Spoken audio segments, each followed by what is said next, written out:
Ladies and gentlemen, as we begin our services, if we can please kindly turn off all cell phones or electronic devices, or please place them on silent. Thank you.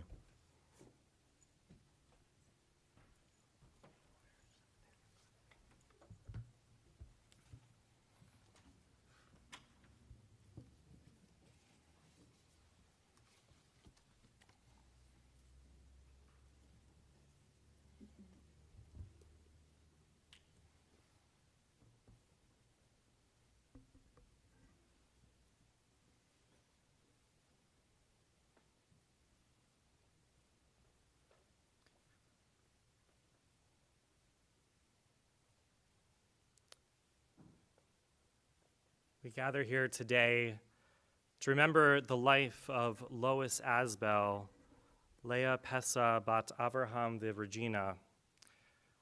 My name is Rabbi Sam Hollander. I'm joined here by Chazan Pomeranz-Burrow of Congregation Bethel.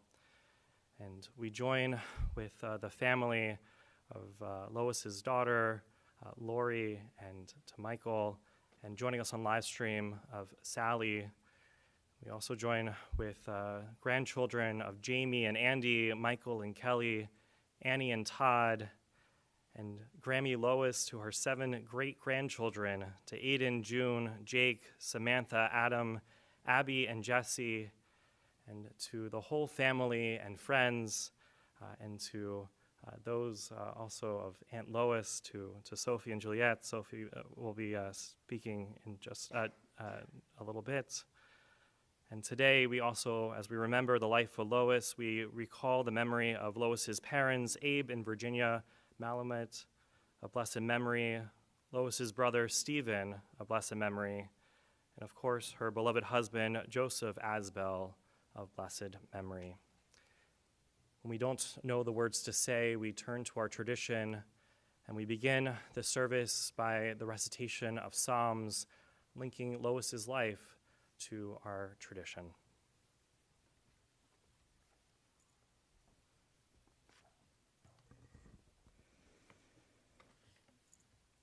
Mizmor LeDavid, Adonai rohi lo echsar, binoteshe yarbitzeni, al mei meluchot yinahaleni, nafshi yeshover, yanacheni b'magle tzedek, leman shemo, gam ki helech begetz al mavet, lo irara ki ata imati. Shivtecha umishantecha hema yenachamuni, tarach lefanai shulchan neged tzorerai, dishan tov Hashem en roshi, kosi revaya, ach tov chesed yirdefuni, kol yemei chayai, v'shavti beveit Adonai, leorech yamim. God is my shepherd, I shall not want. God makes me lie down in green pastures, leads me beside still waters, and restores my soul. You lead me in right paths for the sake of your name. Even when I walk in the valley of the shadow of death, I shall fear no evil, for you are with me. Your rod and your staff, they comfort me. You have set a table before me in the presence of my enemies. You have anointed my head with oil, my cup overflows.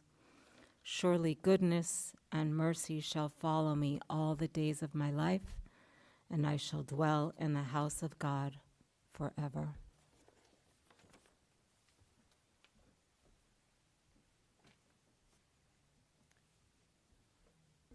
To begin with the sharing of memories, I'm going to invite Sophie Asbell to share some reflections on her Aunt Lois. Oh, excuse me, Juliet is going to be sharing. Sorry.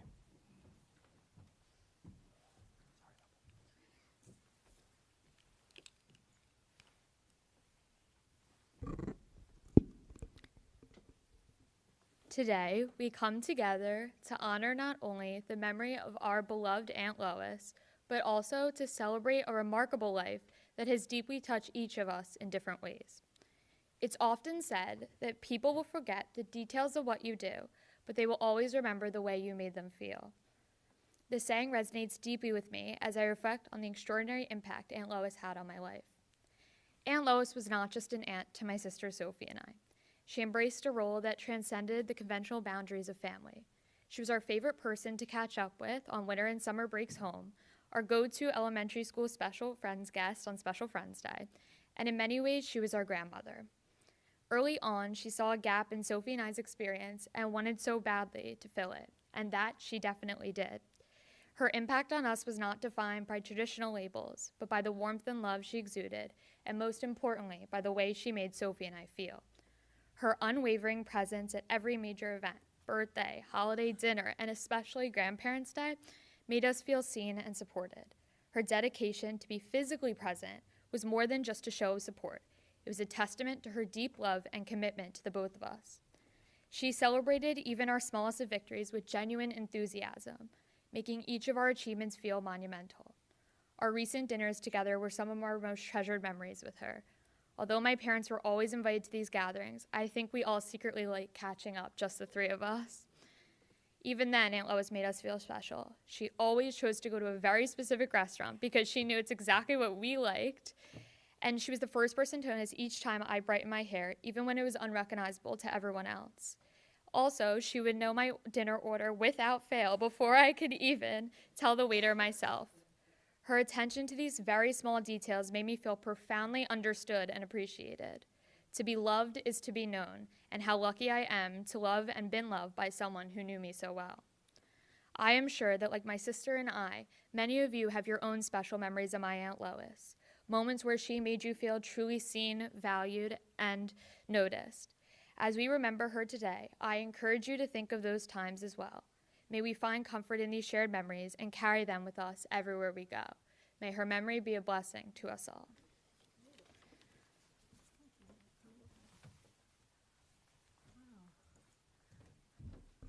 I just want to say before Rabbi Hollander shares his eulogy, an exclamation point to what Juliet just shared. My son Josh, I called him last night to tell him about your mom passing. And Josh was a classmate of Sophie's at KBA. And he was tremendously sad because he said, oh, she was always Sophie's special person at KBA Day, and she always made me, this is from my son Josh, always made me feel special and loved. And I have to say the same thing. She always made me feel loved and appreciated. And of course, she always said, your son is so handsome. So that will continue to give us strength. Thank you.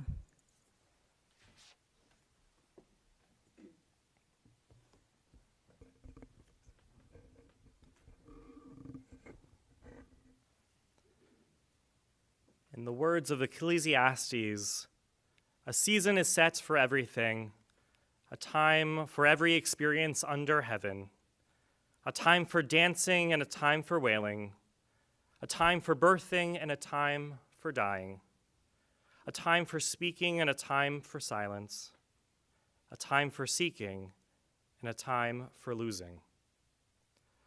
While these words from the book of Ecclesiastes, Kohelet, are often recited at a funeral, there is a different passage from Ecclesiastes that feels more fitting for today. Tov Shem Meshem and Tov, V'yom hamavet miyom hivlado. A good name is better than precious oil, and the day of death is better than the day of birth. Lois Asbell achieved a Shem Tov, a good name through her dedication to her family, her friends, and her community. A good name is better than precious oil. But the second half of the verse is puzzling. What does the author of Kohelet mean when it says, the day of one's death is better than the day of one's birth? One of our sages, Rabbi Levi, explained this verse with a striking analogy. Imagine two ships filled with goods, one coming into port after its journey, and the other ship going out. The people on the dock only cheered for the ship coming into port. Why did this happen? Rabbi Levi explained, we are cheering the ship that is coming into dock, for we know that it went out in peace, and that it has returned to port in peace. However, the ship that is just beginning its voyage, who can tell what her fates will be? Rabbi Levi taught, so it is with a person. When a person is born and begins her life's journey, we do not know what sort of life she will live and the nature of her deeds. However, when she has finished her life's journey, it is apparent to all what her life and deeds were like. Today, there is no question that we feel a sense of loss at the passing of Lois Asbell. But today, as her ship returns to port to dock after her journey through life, we, her family and friends, take this opportunity to celebrate her accomplishments in life. And for Lois, there are many accomplishments that should be noted. Lois is among a select few individuals to be awarded the title of Life Trustee at Congregation Bethel. Prior to meeting with Lori and Mike earlier this week, I was determined to find a complete list of Lois's leadership roles and achievements at Bethel and in the larger Jewish community. While I could have asked around Bethel to piece together this complete list, I was pleased and relieved when Lori entered my office with a piece of paper in hand with a handwritten list by Lois herself, front and back, of her Jewish communal achievements. It was as if Lois knew that any rabbi preparing to speak on this day would be in search of such a list. Lois was organized. Lois knew what was right and what needed to be done. Lois always wanted to help others. Thank you, Lois.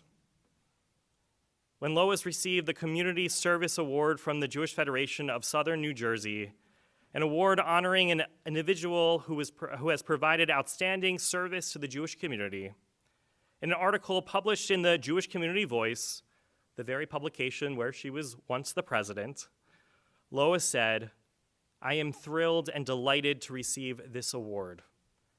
The article noted that Lois was taken by surprise when notified of her selection.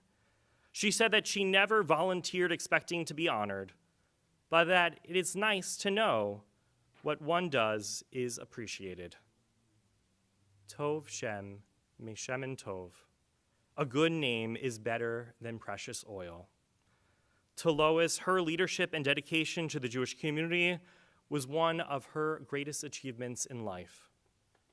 Community, family, and golf. She had a big heart, and she loved them all. On December 16th, 1934, Abe and Virginia Malamut welcomed their daughter Lois to the family. Lois grew up in Atlantic City, where her family owned and operated the Shelburne Hotel right on the boardwalk. And after graduating from Atlantic City High School, Lois went off to the University of Delaware, where she graduated with a Bachelor's of Fine Arts. Although Lois never pursued a career in the arts, she had a lifelong love for art, always wanting to visit art museums wherever she traveled around the world.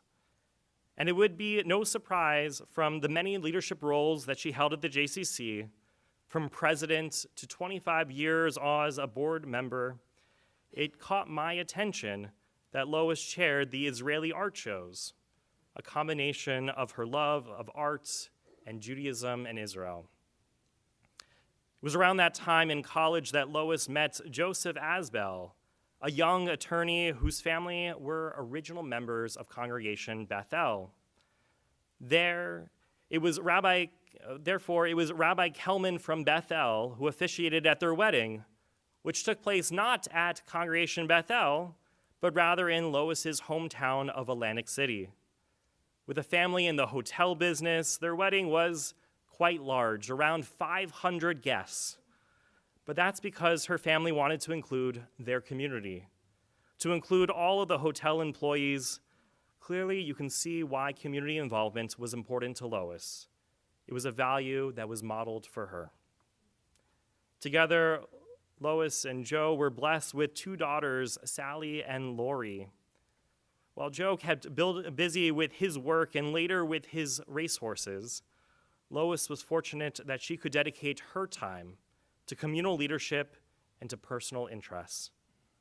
Reflecting on her years of communal involvement and her desire to enhance and strengthen the Jewish community, Lois had shared that the experience had been a learning experience, an experience that she truly enjoyed.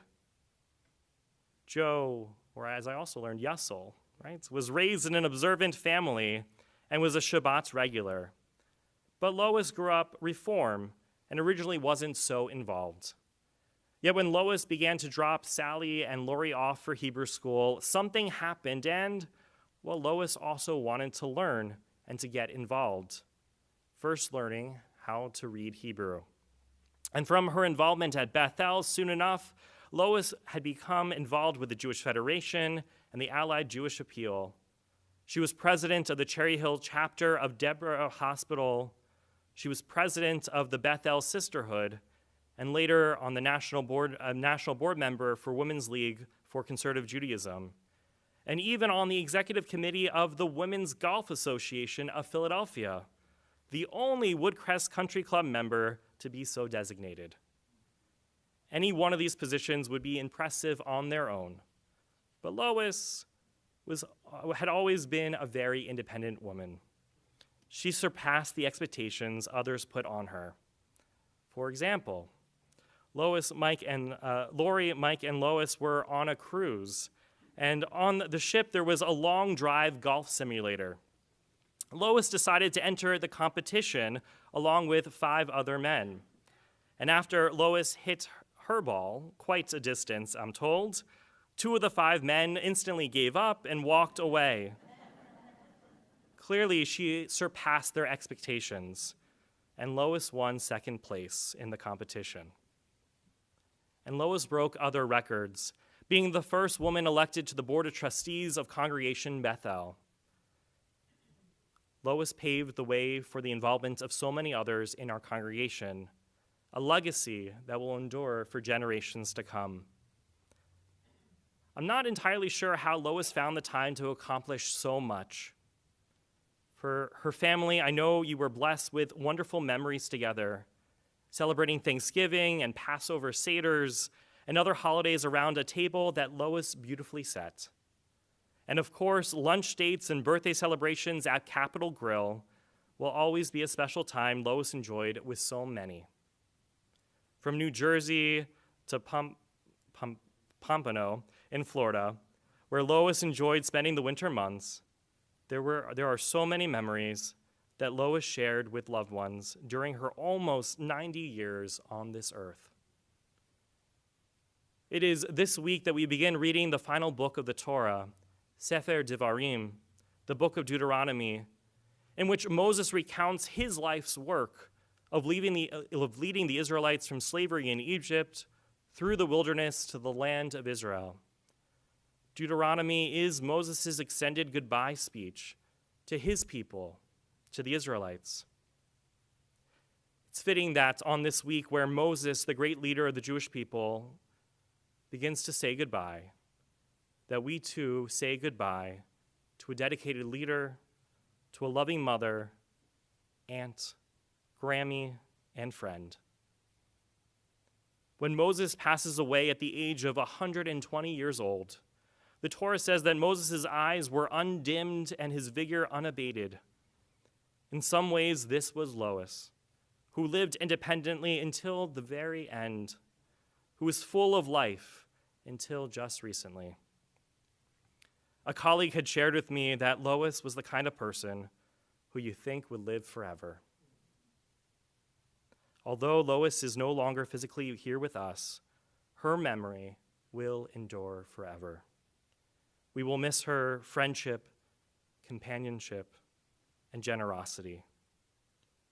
May we all continue to live our lives, carrying on the teachings and memories of Lois Asbell, Leah Pessa bat Avraham v'Virginia. Yehi zichra baruch. May her memory endure for a blessing, and let us all say, Amen. I'll invite those who are able to please rise for the memorial prayer.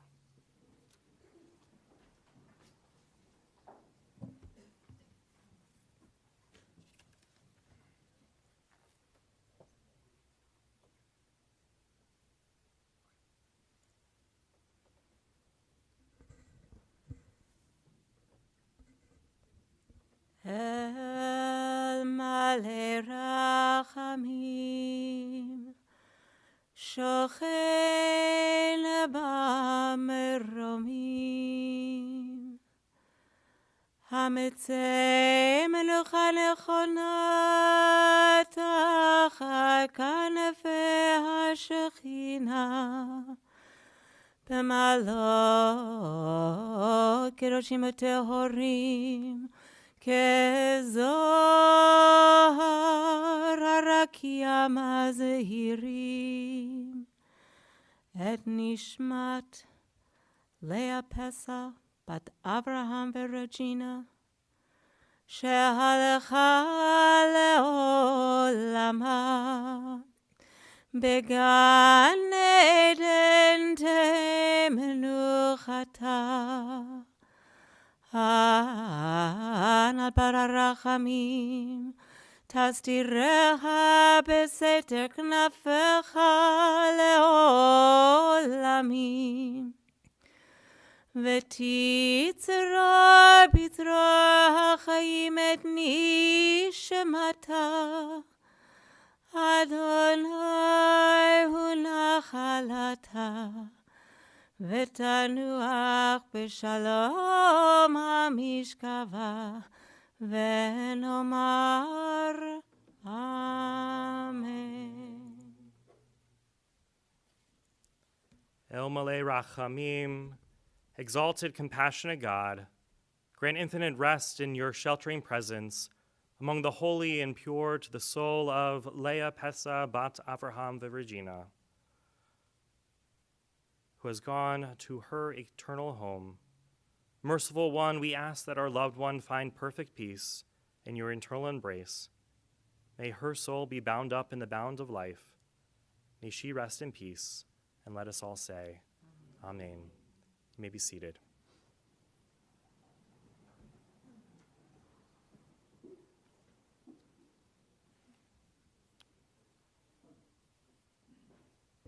Following the service, the interment will continue at Crescent Memorial Park in Pennsauken, New Jersey.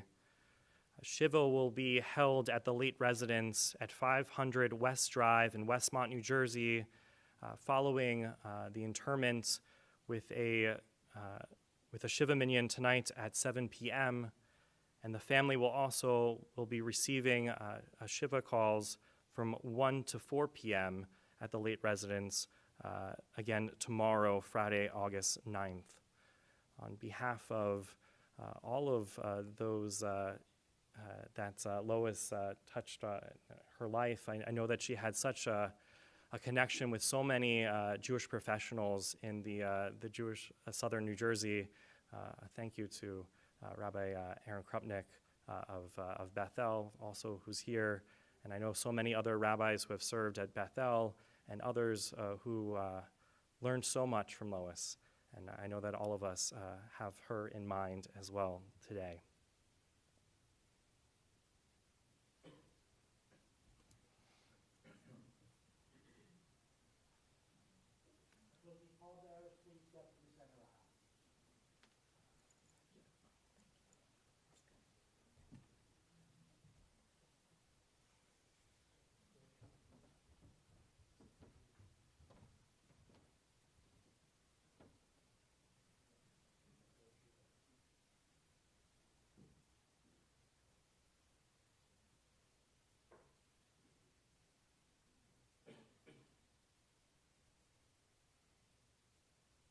Rise once more, please.